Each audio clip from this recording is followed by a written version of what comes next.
पिछले टर्न पर हमने आपको क्या बताए थे, मूवमेंट यानी प्रोटोप्लाज्म गति कैसे करता है, साइटोसिस, सीलियरी मूवमेंट और अमीबाइड मूवमेंट। साइटोसिस का मतलब होता है घूमना, साइटोसिस कोलाइडल सॉल्यूशन है ना। साइटोसिस का जैसे हमने आप लोगों ने, अपन लोग कभी बैठते हैं गर्मियों में, किसी जगह से धूप आ रही हो अपने पास, छोटी सी जगह से डायरेक्ट किरणें आ रही हो, तो उन किरणों को देखिए आप, कितने छोटे छोटे से कण क्या होते हैं, घूमते हुए दिखाई देते हैं। ध्यान रखना कभी, जैसे कहीं बैठे हैं, विशेष तौर से गांव वगैरह में जाते हैं, कच्चे मकान होते हैं, या अपनी कहीं खिड़की या कहीं से प्रकाश की किरणें डायरेक्ट घर के अंदर आ रही हैं, उसमें कभी उस किरणों के अंदर देखना प्रकाश के छोटे छोटे कण ढेर सारी मूवमेंट करते हुए दिखाई देते हैं, रोटेशन में। ऐसा नहीं कि स्थिर दिखेंगे वो, कभी देखना एक्सपेरिमेंट तो अपन लोग कभी भी देख सकते हैं। सनलाइट जो अंदर आ रही है अचानक कहीं जगह से, तो उसमें क्या है, छोटे छोटे कण दिखाई देते हैं, उसको क्या बोलते हैं, रोटेशन या सर्कुलेशन। या रिंग में घूमेंगे, या वो इधर से उधर भागेंगे, या राउंडेड करेंगे, या रोटेशन। सीलियरी मूवमेंट हमने क्या बताया, शीलिया द्वारा। जैसे अभी पैरामीशियम को उदाहरण दिया था ना, कि पैरामीशियम जब गति करता है तो शीलिया को हिलाता है, अपने पैरों को हिलाता है। ये जो शीलिया बताया था ना, पैरा जो चप्पल शेप्ड आकृति होती है कोशिकीय जंतु पैरामीशियम की, स्पेंडल शेप्ड, ये चप्पल के आकार है, इसमें सीलियरी द्वारा होता है। अमीबा में किस प्रकार से अनेक पॉरीफेरा फाइलम पढ़ा है, पॉरीफेरा में क्या विशेषता होती है, अमीबाइड कोशिकाएं होती है, दो स्तर होते हैं, एक्टोडर्म और एंडोडर्म। उन दोनों के बीच में मीजेनकाइम स्तर होता है, डिप्लोप्लास्टिक एनिमल्स होते हैं पॉरीफेरा। उस मीजेनकाइम में 6, 7, 8 प्रकार की अमीबाइड कोशिकाएं होती हैं। अमीबाइड का मतलब है अपना आकार चेंज करते रहना, सीडोपोडिया है, इधर के हो जाएंगे, उधर हो जाएंगे, परिवर्तन करना। उसको क्या नाम दिया उन्होंने, अमीबाइड मूवमेंट। तो कुल मिला के साइटोसिस, सीलियरी मूवमेंट और अमीबाइड मूवमेंट, ये इसका आगे की कहानी हुई।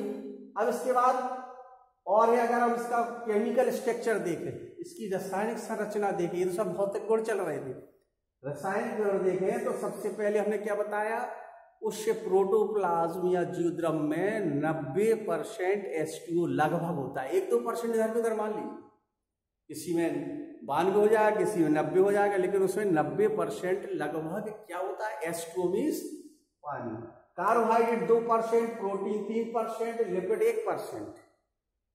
इसके बाद न्यूक्लिक एसिड में RNA 0.7%, DNA 0.8%।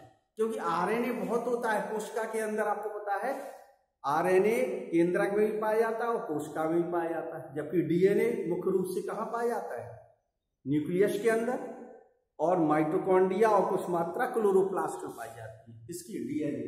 तो ये केमिकल स्ट्रक्चर इसका। जीवद्रव्य में 70% क्या होता है, H2O, कुछ कार्बोहाइड्रेट, प्रोटीन 2-3%, लिपिड 1%, और RNA DNA 0.7 और 0.8% के लगभग क्या पाए जाते हैं ये। अब इसमें एक छोटा सा टॉपिक और है, सॉल जेल थ्योरी है। अब चूंकि पहले कोर्स में अमीबा का वर्णन था, उसमें सॉल और जेल, सॉल और जेल का मतलब बताइए क्या।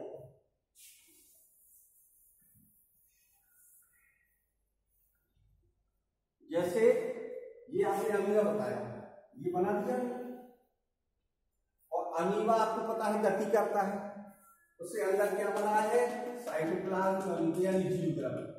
तो ये सॉल और जेल में परिवर्तन करता रहता है। सॉल तरल पदार्थ है, जेल अर्ध तरल अर्ध ठोस पदार्थ।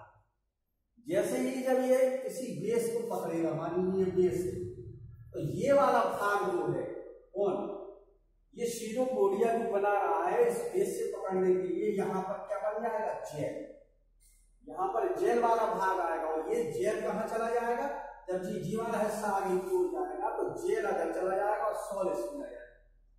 नहीं, यानी जहां पर उसको बेस पर, जैसे अपन लोग किसी पानी भरा हुआ है और पत्थर पर बेस पर वजन रख के छलांग लगाते हैं, तो बेस कैसा होना चाहिए, मजबूत, तब तो आप उस पर पैर रख के आगे बढ़ जाएंगे। तो ऐसे ही इसमें होता है कि जहां पर ये बेस पर अपना सीडोपोडिया जमाएगा, वो भाग होगा जेल का, और जैसे ही दूसरा पैर आएगा, दूसरे पैर में क्या भरा हुआ है, सॉल। पहले सॉल जब नीचे पहुंचेगा तो किसमें बदल जाएगा, जेल। यानी इसी प्रकार से अमीबा क्या है, लुढ़कता हुआ चला जाता है। जेल सॉल में बदल जाता है, सॉल जेल में बदल जाता है। जेल अर्ध ठोस पदार्थ, उसी का कन्वर्ट, पानी की मात्रा कम हो जाना, और जेल है तरल पदार्थ, वही कन्वर्ट होता रहता है अमीबा में, जिसको क्या बोलते हैं, जेल और सेल, जेल सॉल थ्योरी होती है। ये जीवद्रव भी करता है, कन्वर्ट करता रहता है अपने आप में, सॉल जेल में, जेल सॉल। इसका लास्ट टॉपिक है, इसका प्रकृति कैसी है, आकार की, मतलब किन में कैसा पाया जाता है। किसी में जैसे हमने बताया 4 प्रकार का है, granular theory, angular theory, fibrillar theory और रेटिकुलर थ्योरी।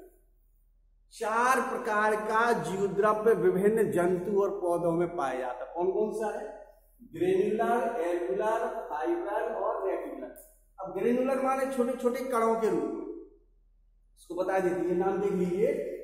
ग्रेनुलर, पहला क्या दिया इन्होंने, ग्रेनुलर माने रवेदार जीवद्रव्य विभिन्न आकार के अनेक सूक्ष्म रबों या दो दानों में बना रहता है, बटा रहता है, होमोजीनस तरल माध्यम में बिखरे रहते हैं। एंगुलर माने क्या होता है, एनवनाई, छोटे छोटे ऐसे कणों के रूप में पाया जाता है। ग्रेनुलर तो दानों के रूप में भरा हुआ है, जिस कोशिका के अंतर्गत, जिस शरीर में, इसी में एंगुलर है, एंगुलाई पाई जाएगी। फाइब्रल, फाइब्रल वाले थ्रेड, ऐसे थ्रेड, क्या बोलेंगे, फाइब्रल। छोटे छोटे, फाइब्रल का मतलब होता है छोटे छोटे टुकड़ों के, यानी उसके अंदर, कोशिका के अंदर ऐसे ऐसे टुकड़े होंगे, इसको क्या नाम दिया, फाइब्रल। और रेटिकुलर, रेटिकुलर माने ऐसी संरचना है, क्या कौन सी संरचना होगी, रेटिकुलर। तो रेटिकुलर में लंबी लंबी ट्यूब जो आपस में डिवाइडेड हैं, क्या क्या है, ग्रेनुलर, छोटे छोटे दानों के समान, किसी जंतु या पौधों में। कई 4 प्रकार का होता है जीवद्रव्य, विभिन्न पौधे और विभिन्न जंतुओं में अलग अलग प्रकार होते हैं, ग्रेनुलर, एंगुलर, फाइब्रल और रेटिकुलर। और एक पॉइंट हमने बता ही दिया कि हेक्सले ने क्या बोला था, जीवद्रव्य जीवन का भौतिक आधार है। इतने पॉइंट आपको इसमें देना है जीवद्रव्य में, प्रोटो, बहुत इंपॉर्टेंट टॉपिक है। तो अब इसके बाद अगला भाग क्या होगा, देखते हैं। अगला भाग जैसे अपन लोग पढ़ेंगे, mitochondria, chloroplast, Golgi body, endoplasm, reticulum. अब इसके अंदर पहुंचेंगे, अभी अपन लोग पढ़ रहे थे पूरा, ये कोई अंग नहीं है। प्रोटोप्लाज्म तो पूरी कोशिका के अंदर भरा हुआ है, जैसे हमने 3 भाग बताए, क्या क्या, प्रोटोप्लाज्म, शेल वॉल, वैक्यूल्स, ये कोई अलग से कोशिकांग नहीं है, ये तो पूरा संपूर्ण क्षेत्र है। अब इसके अंदर जो भाग पाए जा रहे हैं, इसके अंदर प्रोटोप्लाज्म के अंदर, चाहे वो न्यूक्लियस हो, चाहे माइटोकॉन्ड्रिया हो, चाहे गोल्जी बॉडी हो, चाहे राइबोसोम हो, चाहे लाइसोसोम हो, चाहे और भी हो, ये सब कोशिकांगों का अपन लोग अब इसके आगे अध्ययन करेंगे।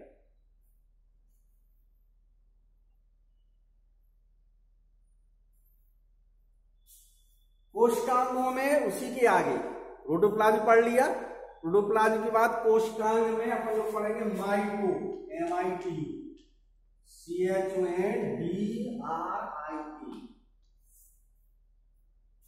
2 शब्द होते हैं, माइट्रो, माइटो। Mitochondria, thread like granule, Greek भाषा में अगर करेंगे, एक छोटे से थ्रेड लाइक ग्रेन्यूल, अगर चित्र बना ले पहले इसका समझते हैं, बहुत सरल तरीका है, इसलिए हम आपको बना के दिखा रहे हैं कि एक बार देख लो, पूरा सरल रूप।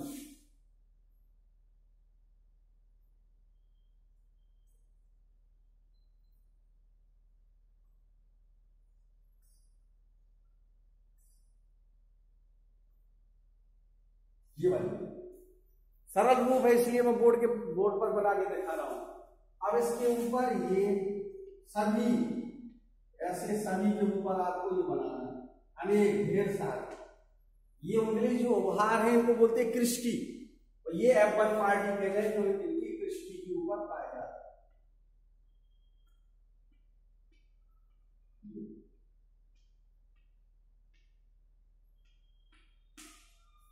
असर है कि नहीं? तो थोड़ी सी जानकारी, 3 वैज्ञानिक का नाम याद रखना है, ओलिकर, शिवेंडा, अल्टमान। 3 वैज्ञानिक जुड़े रहेंगे आपके, केवल हम इंट्रोडक्शन दे रहे हैं आपको, माइटोकॉन्ड्रिया डिटेल नहीं ले जाएंगे। ओलिकर, शिवेंडा, अल्टमान, इन्होंने इस माइटोकॉन्ड्रिया का किसी ने बायोब्लास्ट नाम दिया, किसी ने लास्ट में माइटोकॉन्ड्रिया रख दिया, किसी ने सबसे पहले वो पस ममाद बोलते ना उसकी कोशिकाओं में इसको देखा था। और आपको ये पता है mitochondria is the power house of the cell, यानी कोशिका का विद्युत ग्रह। ये आपने पिछली क्लास में 9th में ही पढ़ा हो। माइटोकॉन्ड्रिया को विद्युत ग्रह इसलिए कहते हैं कि वो पूरी ऊर्जा को स्टोर करता है। और 3 वैज्ञानिक बताए, अल्टमान, कोलिकर और शीबेंडर। अगर इसमें हम आपको और थोड़ा सा आगे बढ़े, ये क्या है, क्रिस्टी, ये आउटर मेम्ब्रेन और ये इनर मेम्ब्रेन, और ये F1 पार्टिकल, ये जो डंठल जैसी रचना दिख रही है ये F1 पार्टिकल या ऑक्सीसोम, ऑक्सीसोम भी नाम हो। और अंदर क्या भरा हुआ है इसके अंदर, मैट्रिक्स, ये मैट्रिक्स भरा हुआ है, MATRIX। इतनी इनकी संरचना है माइटोकॉन्ड्रिया की। आउटर लेयर कैसी होती है, स्मूथ होती है। अंदर वाली लेयर क्या होती है, उंगली जैसे उभार पाए जाते हैं, जिनको क्रिस्टी का नाम दिया। क्रिस्टी के अंदर F1 पार्टिकल है, इन्हीं पर ही वो श्वसन, क्या क्रेब चक्र और ग्लाइकोलिसिस क्रिया जो सुनी होगी, बाद में बताएंगे अभी अगले टर्न पर, ये घूमती है। और अंदर तरल पदार्थ क्या भरा हुआ, मैट्रिक्स। ये क्या हो इसकी संरचना, इसकी माइटोकॉन्ड्रिया की। अब अगले टर्न पर इसको विद्युत ग्रह क्यों कहते हैं, और इसी में ग्लाइकोलिसिस क्रेब चक्र का नाम क्यों जुड़ा है। एक ग्लूकोज के टूटने से 38 ATP ऊर्जा कैसे बनती है इन प्रेजेंस ऑफ ऑक्सीजन। इसकी कहानी जो काफी इंटरेस्टेड टॉपिक होगा, कौन सा, क्रेब चक्र, TCA साइकिल, और इसके पहले कौन सा होगा, ग्लाइकोलिसिस चक्र। ये अगले टर्न पर जरूर पढ़ाएंगे, आप लोग पढ़ेंगे।